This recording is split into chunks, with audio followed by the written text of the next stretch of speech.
Alright, here's the deal. A bunch of things are changing with Arkham Horror, the card game, and Marvel Champions in the very near future, kind of starting in 2026.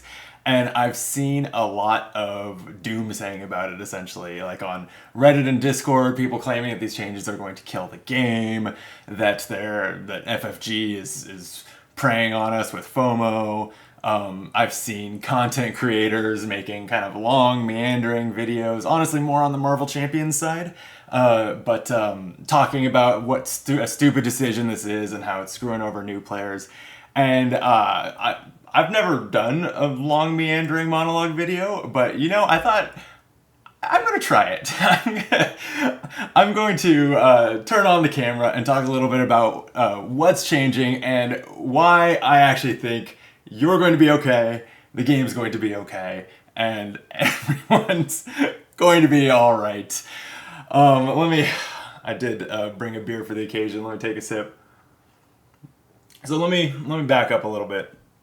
I know I just said that this was going to be a long meandering video. That said, I'm the type of person who likes to organize their thoughts, so I have an outline on an iPad just out of frame. So if you see me looking down, that's what that is. I promise that this won't actually be that meandering. I haven't said my name yet. My name is Brandon.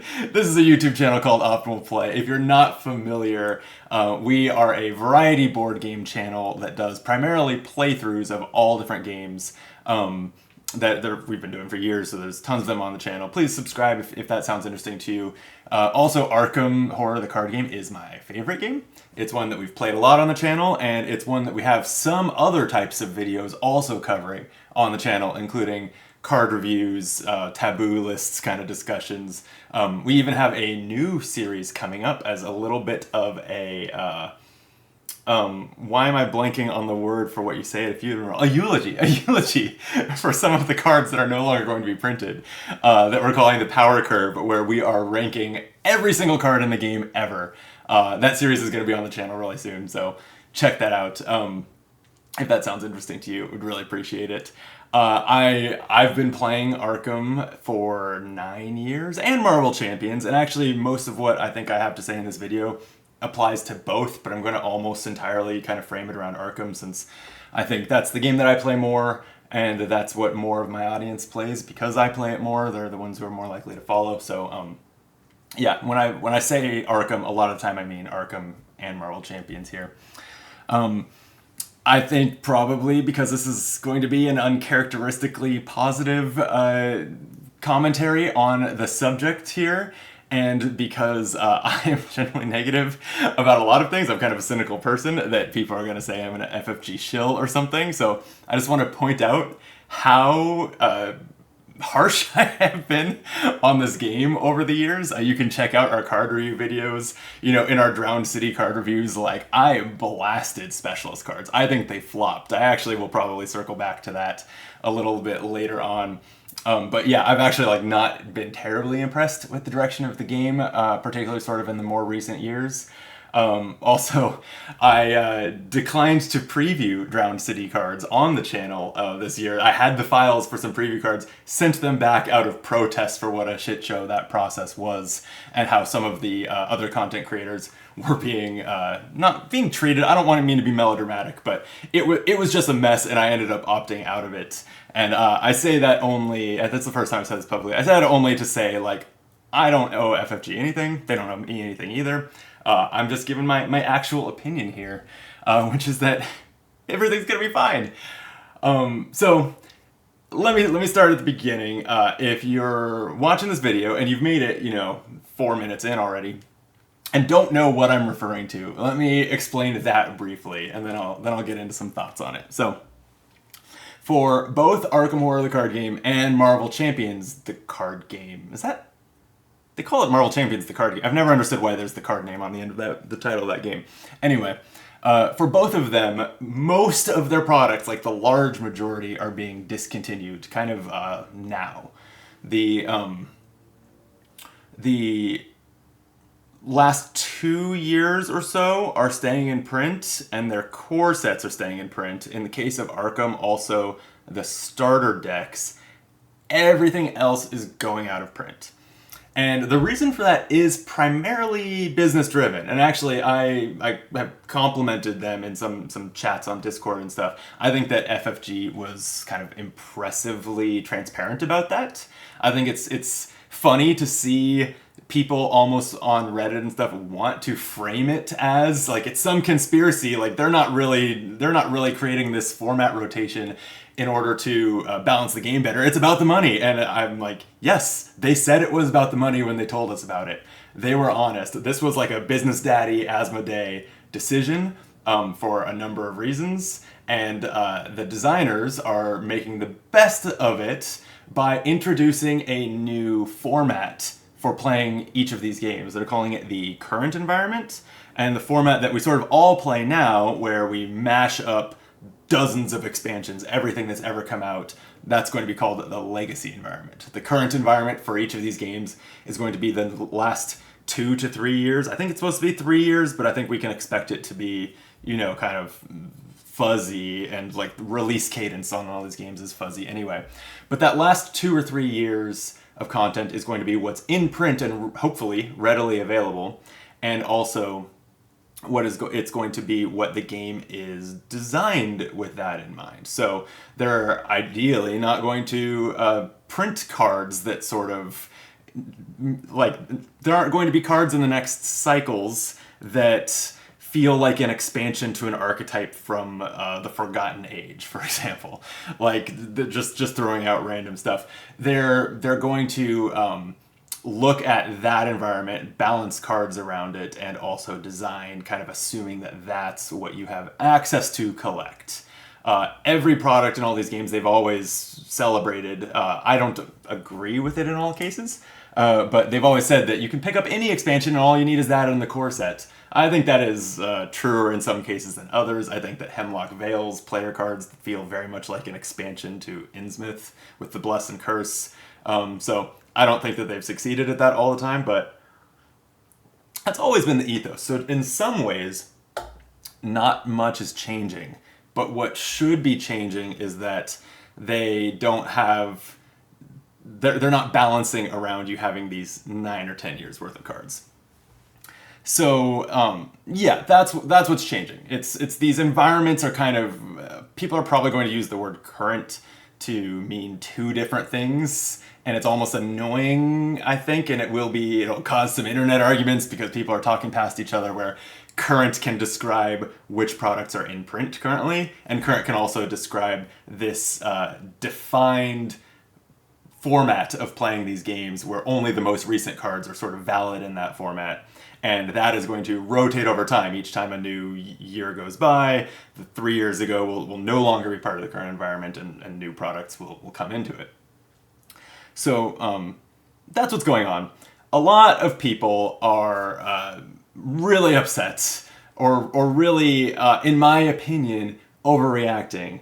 That this is going to kill the game for them because they can't get it all, that they think that no new player will ever join if they can't buy the sets in the order that they were released 10 years ago, that the legacy environment is still the only way that they'll play, and they won't even entertain this new design that the designers are going to be providing us with.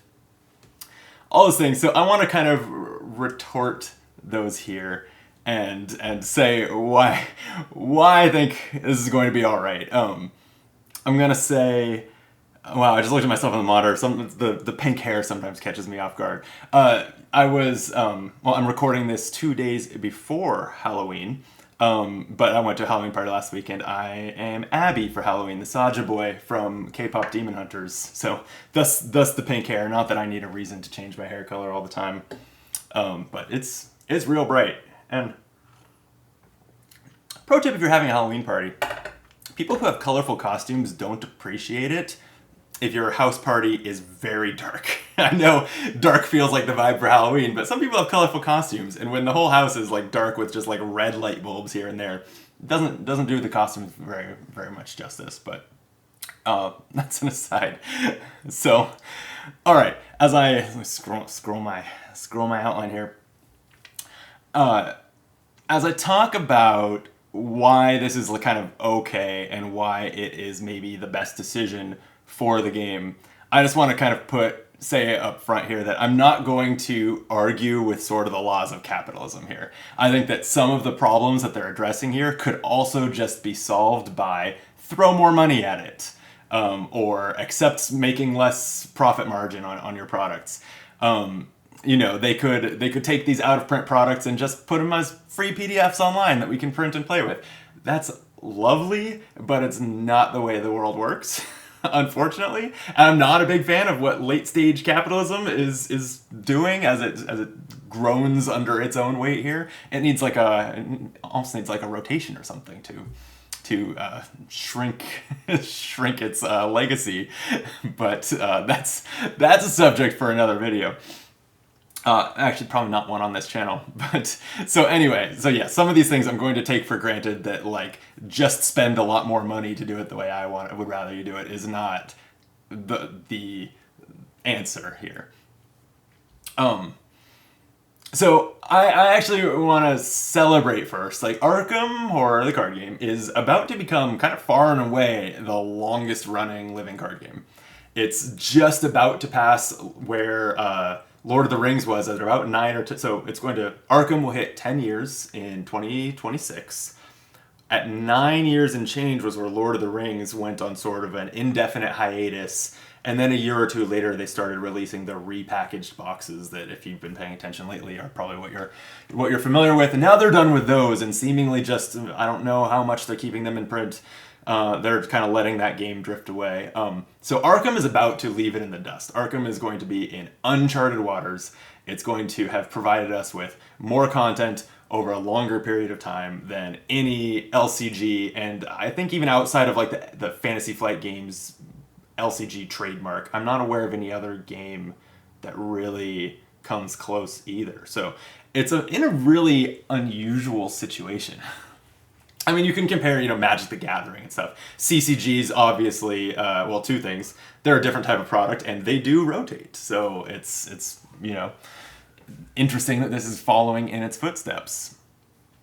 So, what we have here is a huge amount of content. It would take the average player, and I say the average player, some of you watching maybe play 2 scenarios a day of Arkham, but for the average player who probably plays 1 a week, it would take them, I haven't run the numbers on this, a year and a half to just play each scenario. And then if they're playing an investigator through a campaign, which is how Arkham Horror is usually played, it would take 8 times that to play each investigator in a campaign, because there's 60 plus investigators. It's an insane amount of content, and that content, if you own it, is not changing, is not going anywhere. There is the fact, yes, that a few years from now, the content that's coming out may not blend as well with what we already have, because those cards are maybe not have designs that are not restrained by the cards that we're playing with now, and as such, it's not an ideal experience to combine them all, which would be the legacy environment. But what we have today is what it is and will be forever. You love the game, and this all goes for Marvel too. Nothing is changing, and I think some people sort of feel like this is there is this, but the Drowned City, when you bought it, if you bought it, did not come with a promise that there would be another expansion after it. There is no announced expansion right now. There will be. They're in fact teasing one right now. But you didn't buy that, or at least you shouldn't have bought that with the expectation that it was going to keep getting expanded and expanded and expanded, because you didn't know that, and that's not change. So nothing's changing, I guess.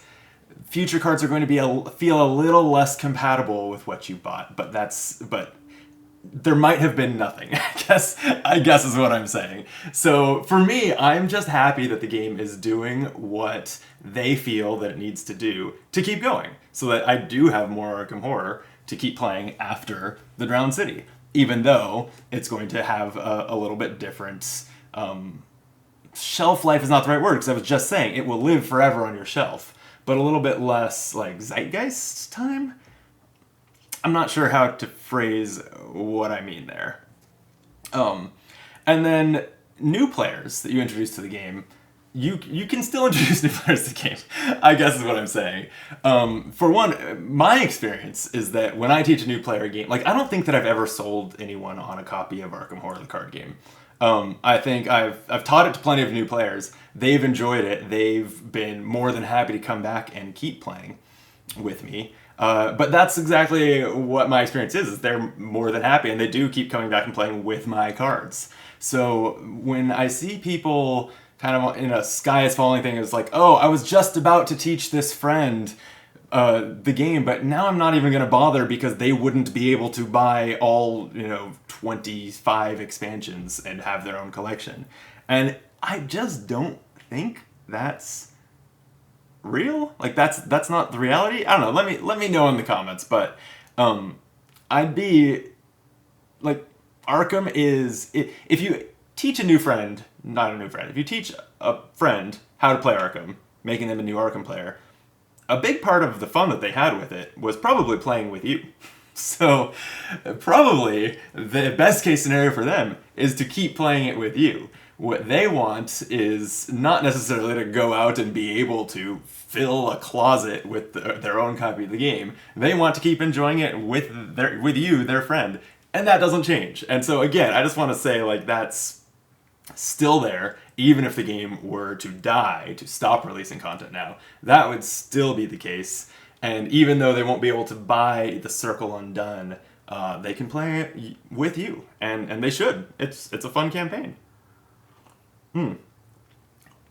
So there are two types of new players, I guess, that I do think that this is a negative for. I'm going to talk, I guess I'm gathering my thoughts here for a second. Like I said, I don't talk to a camera for minutes on end very often. I've been mostly kind of being like defensive here, but I'm gonna get to what I think are the actual positives rather than just arguing against the negatives. I promise I'll get there. But that said, I do kind of agree with this being negative for two types of players entering the game. One is like the whale, the type of player who only wants to explore, to consider buying a game if they can buy it all and they can buy it now. It's the player who posts on Reddit saying, thinking I might try this game out, and shows a photo of the trunk of their car full of 20 shrink-wrapped expansions for the game. To those people, I'd say, or I feel like Fantasy Flight should say, like, you're welcome. Like that's I don't think that that's a good financial decision or really a healthy way to engage with a hobby, to go all in without trying it out. And also, I don't think that it's a good way to experience the game. I don't think that it is as fun a journey exploring Arkham Horror and all of its investigators and cards and campaigns if you dump yourself into it all at once. You're going to end up net decking or just be overwhelmed. If you sit down to build a rogue deck and you have 300 different rogue cards, a stack this big, and you'll see on the series that I mentioned earlier, we have some big stacks of cards. There's a lot of cards. I don't think that's a good way to experience the game. So I think that those people are dodging a bullet. I bet that a lot of them bounce off of the game, or at least could have used that $1,000 worth of product that is sitting on a shelf waiting for them to get around to it to, invest or enjoy it in other ways with their loved ones or their friends, or, improving buying a new piece of furniture, whatever it is. I don't think that that's a type of player that I really feel that we should be preserving their ability to do that. I think it's for everyone's good that those players need to dip their toes in the water a little bit more slowly without 24 expansions day one. And the other kind of player that I do think that this more legitimately sucks for is the player who is young in the game and who is exploring it over time, but who wanted to eventually explore everything. Like if you were buying 2 cycles a year, right? Like you maybe have 3 campaigns and their associated player card boxes if you match that up. If you if you're doing that, if you're buying a campaign or two a year, like honestly, the new campaigns should have you covered. Like they're still going to come out once, or they've just grown the design team. Ideally, more than once a year. We'll see if they can ever pick up the release cadence, but that. So I think that you'll still always have something around the corner to look forward to, something new to explore from both a campaign perspective and a player card perspective. But you do lose choices, right? When you're ready to, when you say, okay, I've played this campaign twice, it was great, let's get the next one. You're gonna have 2 or 3 choices instead of 10 or 12, and like, yeah, I feel for that. Like that's a loss. I think that I don't know how many of those people there are. I know that some of them are loud on Reddit and social media right now. Like, so they exist. But there are also plenty of people who buy the core set in one campaign and never buy anything else. I know some of those people, and FFG said in their announcement that their data shows that that's the average player. So I think that that's a little bit of, in Fantasy Flight's opinion, sort of unnecessary evil. Like that those people do lose options as they expand their collection. So that's an issue.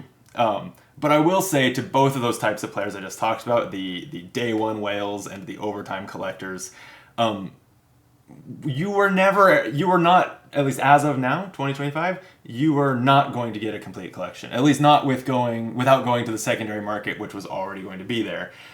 Because the return 2 boxes are, I'm sitting directly in front of them, but they're back here. I've been buying them as they came out, but they've been discontinued for years. So you were never going to be able to get everything. You are going to be able to get an arbitrary subset that you had to kind of decide to be satisfied with, right? If you're, and you see people celebrating like, hey, I got this pack and now I have everything but the return 2 boxes, and like, that's great.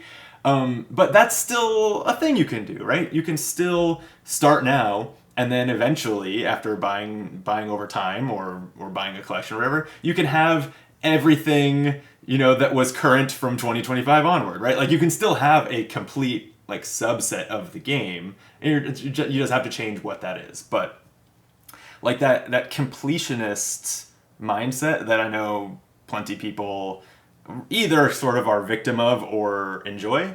I don't know if those two things are different, but that's already kind of lost. Like, this is not the moment where that became a problem for those people. It was years ago when they stopped making the return 2 boxes and they went up to being $300 on eBay for a used copy or whatever they are. So, I have trouble being upset for those people because this isn't that moment. That moment was past, and it passed quietly, right? Like, those just disappeared. There was no announcement, and so this is a more convenient time to be mad and to be loud, but it's not the correct time. That ship did sail, and like, what's nice about this moment is that we do know this is happening. So you do have that opportunity to chase down that last box if you want that subset that you until this year have access to.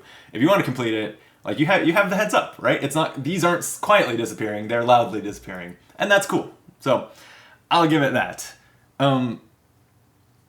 Okay, so as I'm looking at my outline here, one more point, and then I want to talk about I'm going to talk about the business side of it, which I mentioned earlier and then haven't talked about much. And then more about the card design side and why that makes me really optimistic, but also why I still have some trepidation about it. So, a lot of people have been making comments, which I've just been alluding to, that this game's not going to get new players anymore. No one's going to buy into this game. I guess I feel silly saying this out loud, but like, no one's going to want to play a game that used to have content that is no longer there. Like, it's very I find it hard to explain, but Anyway, that the game is that they're killing the game, that they are preying on us with FOMO, that no new player is ever going to buy in. People are going to go to their game store and say, "What's this gap on the shelf? I want those ones." All those things, and those are purely speculative. Like maybe you're right. Maybe this is a massive miscalculation by Fantasy Flight, and new players are going to bounce off the game. But I want to flip that, and what I'm going to argue here is also speculation. I'm about to. I thought about this a little bit. I'm going to deliver it with confidence, like the people in Reddit and Facebook comments do about those other things. But it is just as much speculation as what I'm seeing online. So I'm just saying that up front. Now I'm going to speak with conviction for a minute. Keeping all those expansions in print was holding the game back. It was a bad thing for Arkham Horror. And again, for Marvel, but it's simpler to talk about Arkham here, and I'm more knowledgeable about Arkham. So they had literally about nearly 24 large boxes, plus scenario packs, plus starter decks. Keeping all of those in print was bloating the production calendar and delaying new expansions. Fantasy Flight just works with 1 or 2 factories in China, and you can tell, and players complain when they work with multiple factories, because that's when you get the expansions that have slightly different card quality. They're cut half a millimeter different, but you can tell when you shuffle them, the coloration is a little different. These Seeker cards look a little bit less yellow than these Seeker cards. That type of thing. That happens when they go to multiple manufacturers. And so when they need to balance keeping 20 to 30 products in print all the time with printing the new things that we're truly excited about, that's a problem. There's not time on the production schedule. There's just not production capacity to make enough of the new things, or they get delayed because players are clamoring for the Circle Undone to be reprinted this year. Whatever it is, it's Fantasy Flight has to make a decision. Do we keep those things in stock so that player who has arbitrarily decided to buy them in the order that they were published years and years ago can buy their next one, or do we print the new thing? Right? It's a decision that you have to make, and at least some of the time, that is the decision that they're making is the restocking old stuff, and it's causing delays of the new stuff. It might be some delays that were announced. I think we've all seen products kind of being told it would be Q1 of one year, and then it ends up coming out in Q2. Some of them maybe weren't announced, like when they switched release models to the big boxes, they said that it would be a little less, like once a year or a little less. And we've been seeing consistently a little more, right? They're coming out every 14 months. And so by cutting the need to keep all those products in print, they can be more timely with the new releases. And then related, and I alluded to it before, like it's something that I think it's arbitrary, but it's also sort of natural, and I also see veterans recommending it to new players sometimes, is to want to buy the Arkham Horror products in the order they came out. I actually think that this is less common in Marvel because people have go in with more of an opinion of like, these are my favorite heroes and that kind of thing. But in Arkham, a lot of people buy the core set, and then buy the Dunwich Legacy, and then buy Path to Carcosa, and so on. And what that causes, and again, I'm speculating, but I'm doing it with conviction, like internet commenters do. What that causes is diminishing interest in the new stuff, and it demotivates Fantasy Flight to make new expansions, because players are constantly going to fall off the game, right? They have budget issues, or they have time issues, or a new game comes out that they're more excited about, or they die, right? Like, the game is always going to be hemorrhaging players, and if players are mostly starting at the beginning and then falling off somewhere along the way, then only a certain percentage of them is going to make it to that 8th cycle, and only a smaller percentage is going to make it to that 10th cycle, and an even smaller percentage is going to make it to the 11th cycle. I think that's what we're at, coming out in 2026. And so at some point in Fantasy Flight's mind, it's like, well, why are we making new cycles if nobody is making it there? there's too much content on the shelf and people want to go back to the beginning of it when they start playing the game. They're not gonna, not, too few of them are getting there. We're selling less with each new cycle, and it's hurting the game, right? So it's both of these things are there. The breadth of products that they're trying to keep in print all the time are hurting the timeline for releasing new products, and they're hurting the demand for new products in a way that FFG can see in their data. And then finally, this kind of segues into talking about the design implications of the changes here. It's that the card pool is collapsing under its weight. Like, design space is shrinking. If you've ever designed for a card game, and to be honest, I haven't, but I've played them for over 30 years. God, I'm too old to have pink hair. The basically every card, unless it's shit, every card limits what other cards designers can make. Because every idea has to be meshed with, every other card to make sure that it's not a broken combo. Or not even a broken combo, but overpowered or confusing, or causes rules issues that are unanswerable within the rules of the game that players have already learned and you don't want to change. There's all these issues, and the bigger the card pool gets, the more likely that any given design is going to either have to be cut because it has a major issue that they see, it's going to have to be tabooed or just not play well because it has a major issue that they don't see, right? That also becomes an issue. The bigger the card pool gets, the more resources it takes for playtesters and for designers to even catch these things. And then also, the harder it gets for those cards to be interesting, because not only did they have to be,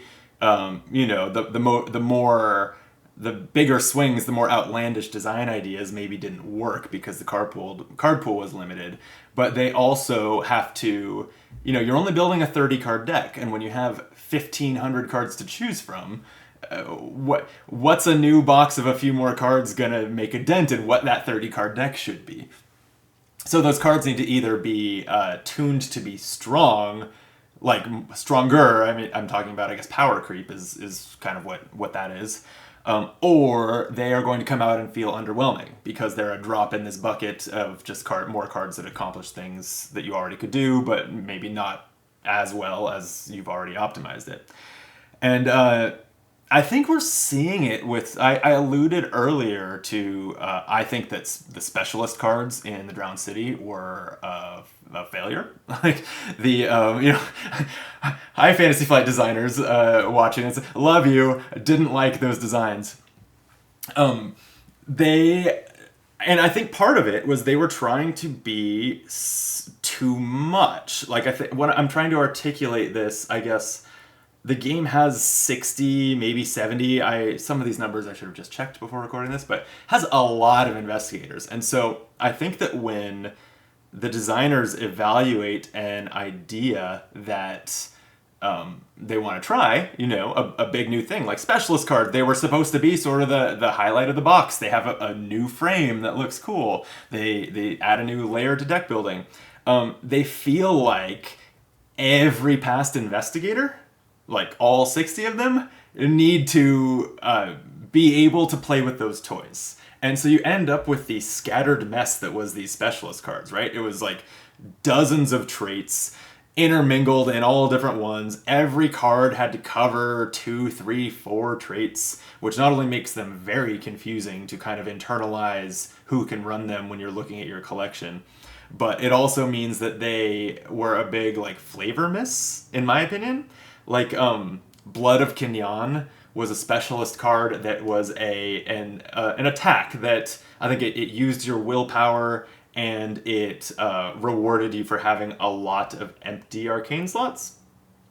Anyway, it was a fight event, and it felt basically like a mystic card, but it was one of the traits that it was for was clairvoyance. And it's like, if specialist cards are trying to make the traits special, right? To sort of capture what is a clairvoyant. Like, is a fight event? Is that it? Is that what makes a clairvoyant a clairvoyant? Like, I don't think so. And I think that was the result of them trying too hard to include everyone. They only had, 20 or 30 specialist card slots sort of allocated in the box, and 60 investigators and all of their traits that needed to make sure that every investigator got some of them. And I think it ruined the mechanic. Like, I've reflected on it some. I think in our card reviews of the Drowned City, I was harsh on them because I thought that they were confusing for deck building, didn't feel distinctly different enough from class cards. Like, why didn't the Blood of Kenyon just have a purple border? And also I think felt kind of undertuned a lot of the time. But on reflection, I think that's the problem, right? Is that there were too many investigators to let them be special with these specialist cards. And in the future, when they design for a smaller card pool, they can say goodbye to all of those investigators. If there's not a police character in the current environment, they don't need police to be on 2 or 3 specialist cards. They can just kind of be more focused in a way that should work better. And so, kind of segues me into talking about card design a little bit more. If you've watched our card review videos, and certainly if you watch our upcoming series, like and subscribe and check it out. I really enjoy kind of critiquing and reflecting on design. So I play the game, I love the game. We talk about, is that card good or bad? What's the flavor of the card and stuff. But I also really like to think, like, what was the designer going for here, and did they succeed at it? So I can't help but talk about why I think that this change is going to be beneficial to the game. And then I'm gonna end on a low note, because I think that today there was an Ask Me Anything on Reddit, and I found the designer's answers actually kind of discouraging. So I had already written the outline that I'm using for this video. Ooh, boy, we're at about 35 minutes. Okay, I didn't know how long this was gonna go. If you're still watching, thanks.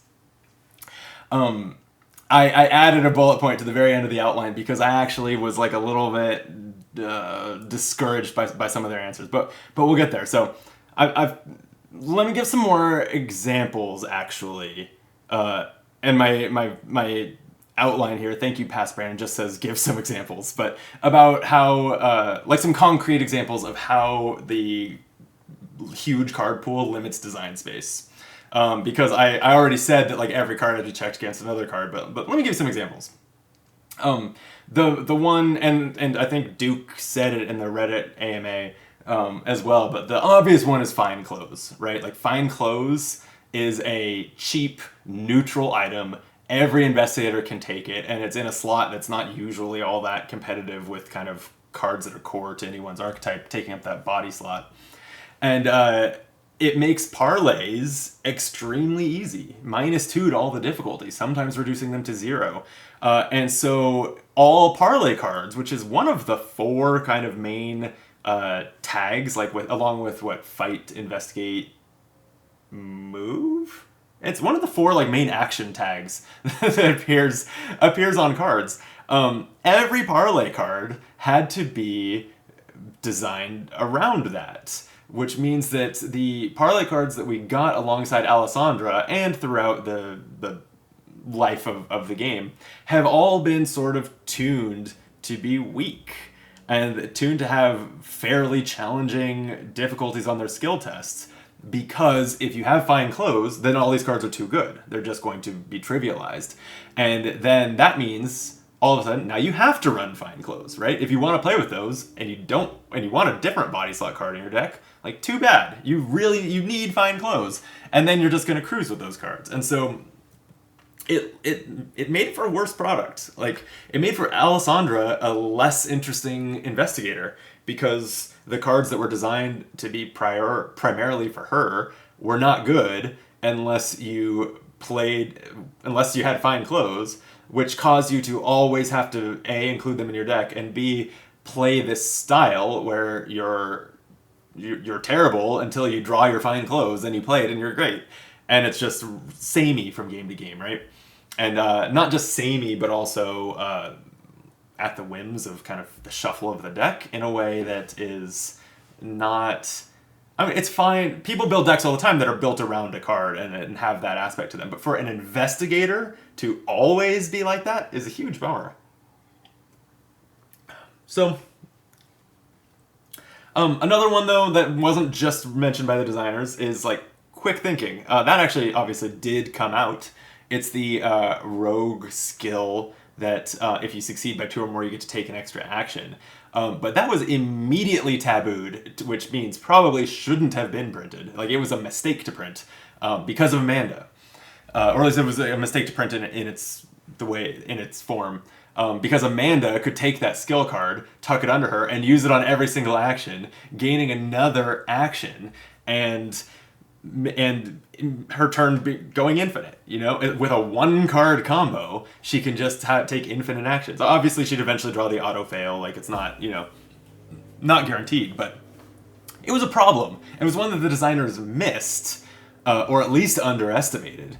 And then they had to scramble and they had to nerf the card, and now the card is worse off for it, or Amanda's worse off for it, or however you want to look at it. It was like clearly an issue. And let me give a hypothetical. Yeah, okay, so imagine a guardian, like a relic armor. A fancy armor goes in your body slot. It's 3 resources and it has 12 health on it, which is going to be, you know, splashy and cool. You open a box, you've never seen a card with, honestly, I don't know if you've ever seen a card with a 12 on it. Extensive research, I take it back, but it's beside the point. It has 12 health, but it has a forced ability. At the end of each round, it takes 3 direct damage. So it's a guardian armor that can soak a ton of damage, but only sticks around for a fleeting amount of time, and kind of has this element where you can soak more damage onto it the faster you take that damage. So if you play it at an opportune time, it will be really good, but if you just throw it on the table just because you have the resources in the action, it's probably going to be a waste. You're not going to take enough damage to make it worth your while. Like, in my opinion, that's a cool card design. It's not something that's been balanced and play tested, so I'm not gonna say it's perfect, but like, it's something new and cool, and they could never print it because Tommy exists, the rookie cop investigator who plays damage and horror soak assets, and then when they get defeated, he gets resources equal to the damage or horror on them, right? Or their capacity. I think the damage and horror on them. So for him, that card that is, I don't think something that would be a big problem otherwise, for him that card is 3 resources to gain 12 resources, right? Like, it completely changes the context and is something that they could never allow Tommy to use because it would be busted. Or if they did allow Tommy to use it, then Tommy would be the strongest investigator and would have no need for any other econ or and just be trivialized. So, like, that's one idea, and there are thousands of them, right? There's tons of design space in this game, especially when they keep creating new campaigns with new challenges that open the doors to even more design space for cards to overcome those challenges. It's like, this game has a ton of it, but the more history that weighs it down, the less of that design space can be used. And maybe that card, gets imagined the way that I put it, but because for that reason they release it as it's like 3 resources, but it only has 6 health, and it takes 2 direct damage per round or whatever. And it's a terrible card, right? It sits in your binder and never sees play. But it could have been a cool, splashy, exciting, interesting card if Tommy was not something the designers had to design around. So this is the promise of the current environment, right? This is the potential of the current environment, is that they don't have to look at this past of 70 investigators. There's still going to be, 15 or 20, but they can either design cards that they don't have that baggage holding them back, or if they do, like say another investigator with a similar relationship to high health cards came out, they can hold off on this design until that one rotates out. And so it doesn't have to be deleted and never released. It can just be postponed and released in a future set after that rotation and still see the light of day and still be a fun toy that we get to play with. So that's I think a good example, I guess, of the sort of highs that the big card pool prevents the game from hitting. And in my opinion, it's been evident in the last few boxes. I think that they've been fairly unimpactful. I don't know, people are going to disagree with me. There are one-off cards that have been interesting and that have been splashy, but I think the power level of the boxes has been largely a little low, and I think that they have felt like they're sort of just retreading similar ground to what cards already do, for the most part. And when there have been new, types of cards, specialist cards, customizable cards, they've kind of felt like the edges were sanded off of them to me. Specialist cards, I think, were a mess. I talked about that. Customizable cards, though, I think that was a great idea. I love customizable cards, but I don't love most of those customizable cards. I think that most of them just aren't powerful enough, aren't very exciting, and aren't... with some exceptions, like I love Runic Axe, right? But the vast majority of them, I'll be honest, we have, did I promote this up front? Maybe not. We have a new playthrough campaign coming on the channel starting Halloween Day, this Friday, that I'm really excited about. Ben and I are playing through the Drowned City, and it's blind for both of us. I actually haven't played through the campaign yet. So anyway, very exciting.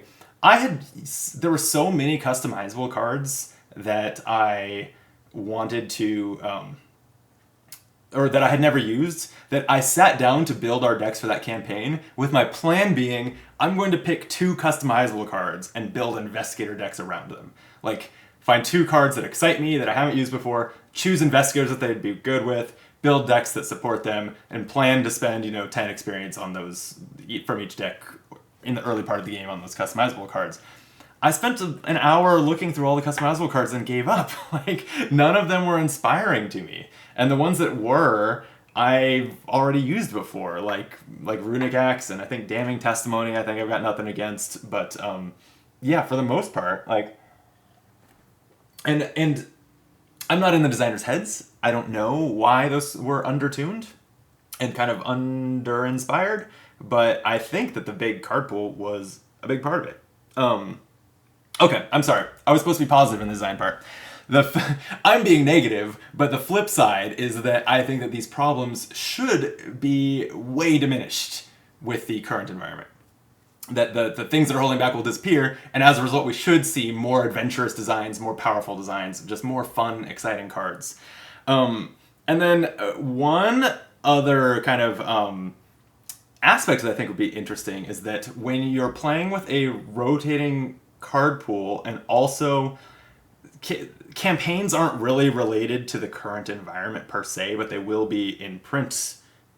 There will be certain campaigns that are in print at the same time as certain cards, right? So I think it's an opportunity to have more player cards that interact more specifically with the campaigns that are coming out around the same time. Like, imagine if when Edge of the Earth came out, some of the player cards that came out that year interacted with snow tokens, right? Like, cool design space, potentially cool, it takes snow tokens that were a bad thing to have in the bag, and maybe Mystics can turn them into a good thing. And Guardians, cards like Heavy Furs could have thematically tied into the worsening cold that the snow tokens represent, and it counteracted those directly, something like that. That's another design space that I think that they so far have had to shy away from because of this ethos that everything they release needs to feel great with every investigator that's ever come out, and sort of as part of the same ethos with every campaign that's ever come out.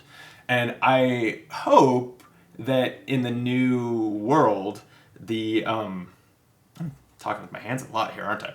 I hope that in the new world, the player cards and the campaigns are more thoughtfully associated with each other, because you're designing player cards knowing exactly which 3 or 4 campaigns they're expected to be played with. And it doesn't take, you don't have to make all of the 2027 player cards tie into the 2027 campaign. It could just be that 2 or 3 player cards in 2 or 3 classes do. But that's going to create a really interesting new way to approach those campaigns and to approach the game that I think is really exciting. So I really hope to see that. And then kind of my last high note that I expect is I am not actually playing it now, but I played Magic the Gathering for many years. And so one of the benefits of rotation, like standard in Magic and competitive games, their rotation is needed for a bunch of other reasons, the same business reasons that apply here, where they were having trouble keeping everything in stock, asking game stores to keep everything on the shelf. You know, all that applies too. Magic the Gathering has over 100 expansions and doesn't want to be constantly producing them all. But also the competitive, it makes it more accessible to new players. Again, similar. And then it keeps and this is what I want to talk about, it keeps the game fresh. It makes it so that, what do they call it now? Kindred? They used to call it tribal, and they shied away from that word. Creature types, like an archetype in Magic the Gathering is that certain expansions will come out and creature types matter. You know, you play decks that focus on elves or giants or treants or whatever. And then those eventually rotate out of standard, and for a while the competitive format standard doesn't have anyone playing tribal decks. And then a couple years down the road, they put out a new tribal expansion, and tribal's back, and we've seen it before, but it went away for a while, and that makes it exciting. And it draws a line where last time we saw it, it was those cards. This time, it's these cards, and it also feels different, right? It's different than we remember it. And that was always very exciting as a player of those games. And I would like to see Arkham embrace that too. Like, big money rogues, you know? It's always been a way to play rogues. Maybe not always, but past Preston's release or something. It was a way to play rogues. And then there's just been a trickle of cards over the years for that archetype, but it has never been refreshed. It's never like gone away and come back with a new a new style, or just not, or even the same style but different cards, that you're playing new things, playing with new toys. Instead, it's just gradually evolved with a card a year, right, for this big money archetype, in a way that I think lacks punch and lacks excitement. And I think that if they are thoughtful about those types of things too, where something like dropping clues seeker, or reducing test difficulty to 0 survivor, right? If those specific archetypes disappear from current for a while, and they're just like literally you don't have the cards to play those archetypes, and then an expansion comes in 2 more years after it rotated out, and that archetype is back in the current environment, and it feels different because it's all these new cards creating that same archetype but with a new set of tools, a new set of specific tools. I think that's super fun and exciting, and that's the kind of thing that players get excited about, that's fun to play with. It's the kind of thing that you can market, right? Like, you can go on social media, or, I guess I was about to say put in your magazine ads, but that's how old I am, as I remember when there were magazines. But yeah, you could be like, big money's back. Isn't this exciting? Instead of just like, oh, here's one more card Preston might run if you decide it makes it into the 30. I think that the player card releases have the potential to be way more exciting for that reason, is that the ebb and flow of these cards being what we're playing with is going to constantly feel fresh and constantly feel exciting. So I'm really looking forward to that. The last bullet point on my outline here is about the Ask Me Anything on Reddit today. And it was a little bit of a damper on those high expectations that I was just talking about. And the reason is that a lot of the answers that the designers gave, like, some of them were great. I was really interested to see them all give their kind of breakdown of what the strengths and weaknesses of each class should be. Because that's been a criticism I've had of Arkham, is that the classes don't feel distinct enough. I think that the current environment is actually a great chance for them to make them more distinct, because all the blurry things, everyone can do everything of it all, is rotating out. But so like that was great to see. Loved that. But there were a lot of comments, a lot of questions about the current and legacy, and a lot of comments from the designers that like, well, of course we're going to keep considering legacy in all of our designs. And to me, like, that's a big red flag. That is not what I want to see. That example of like a cool Guardian card that cannot exist in the same universe as Tommy, like if they are still taking those rotated out cards that aren't even available anymore and still using it to limit their options now, like that's completely missing the point, I think. And so I don't know. It's like me. I'm hoping that in their answers there was some like kind of wanting to please everyone, because Reddit is a place where there's a lot of people saying "fuck the current environment." I'm always gonna play with all my broken cards. So I hope that they were kind of like being a little nice, right? But they're not really going to.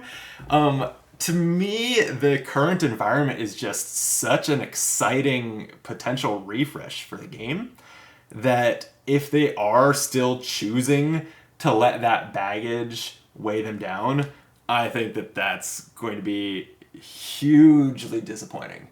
Because it's just it's the worst of both worlds, right? If people can't get Tommy, but Tommy is still being considered when they design Guardian cards, and they're pre-release, like they're nerfing cards or killing interesting designs as a result. And Tommy I'm using as a stand-in. Obviously Tommy's not an overpowered investigator, not a great broad example here, but we're going with it.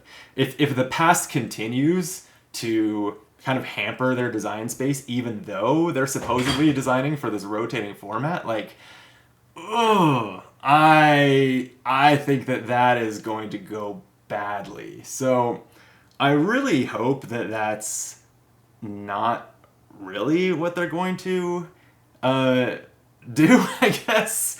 I don't know. A lot of my enthusiasm for the current environment was actually kind of sapped by some of their answers there.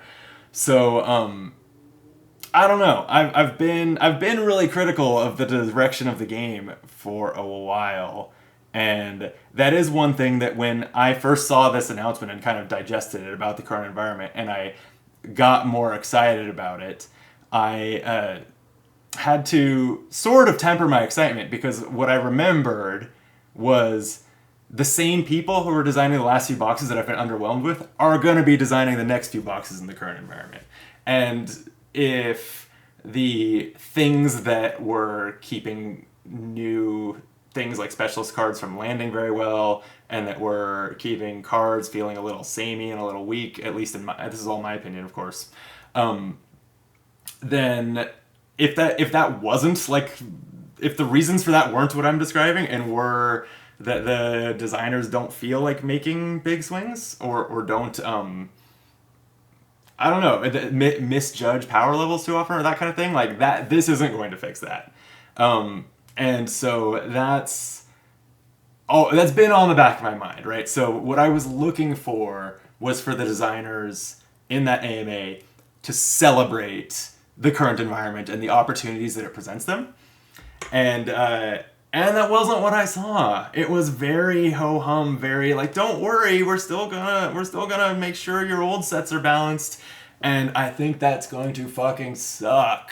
So, yeah, the question that I asked, actually, which Nick was nice enough to answer on the AMA, was something that I'd been wondering and kind of bracing myself for, which is like, when do products designed with the current environment in mind start coming out? Because this is something I'm worried about, is like, I'm talking about all the great potential in the current environment, but what I haven't talked about is the transition to it. Because right now, if you flip the switch and say, I'm going to play with the current environment today, it's the Drowned City, Hemlock Vale, and Scarlet Keys expansions, right? Those player cards, plus the core set. None of those three were designed to be played just those three. None of those were designed with the current environment in mind. And what I asked was, when will we start seeing the products that I think what I pointedly asked was, will the next player card expansion have been designed with the current environment in mind, or were, because they work way ahead, was that designed before this decision? Because again, it was a business decision, right? The designers may have been kind of blindsided by it. I got a little bit of the sense from the live stream they did that they were. And so Nick answered my question, but I'm gonna call him out. He was a little cagey. Like, my question was, will the next expansion have been designed with the current environment in mind? And he said, in 2026, you'll start seeing products that were designed with the current environment in mind. Didn't say the next one would. Maybe if there's still only one, if the format of the expansions remains the same, there's probably only one expansion in 2026, so you could say he was talking about that. But that's not what he said. He didn't say the next one would be. And even if the next one is, it is still going to be Hemlock Vale, Drowned City, and the new expansion.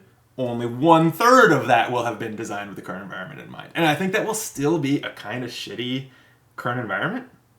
Because, like, Hemlock Vale is very much, its player cards with the Bless and Curse themes, very much a expansion to Innsmouth. And I think that when Innsmouth is not in the current environment, but Hemlock is, like, those cards are gonna suck. I don't think they're going to be good or very fun on their own. I think that is one that was a big miss on the idea that all you need is a player card box and a core, like, that all you need is a core set with any of these expansions. I don't agree with that for Hemlock Vale. And so the current environment, everything that I'm optimistic for is a ways off. Because if they keep coming out with one player box a year, and 2026 is the first one designed with this in mind, that means the first time that we're playing with a current environment of 3 boxes designed to be a current environment will be 2028. And that's a long time from now. Who the hell knows? Like, maybe the game will have been killed by tariffs by then, right? Maybe FFG will have gone out of business because of the tariffs. It's like, it's so far off that I don't actually, despite me being very positive of and defending the concept of the current environment throughout this video, I don't think that when the new box comes out, I'm probably going to just switch to it, because I don't think that those 3 boxes are going to be a good current environment. I think that it'll be a game time decision, and maybe I'll do some of both, and maybe I'll do some videos with the current environment to see how it goes, and to show off how it's playing for us. But, like, my expectation is that it's going to be a rough transition, and I'm not looking forward to that part of it.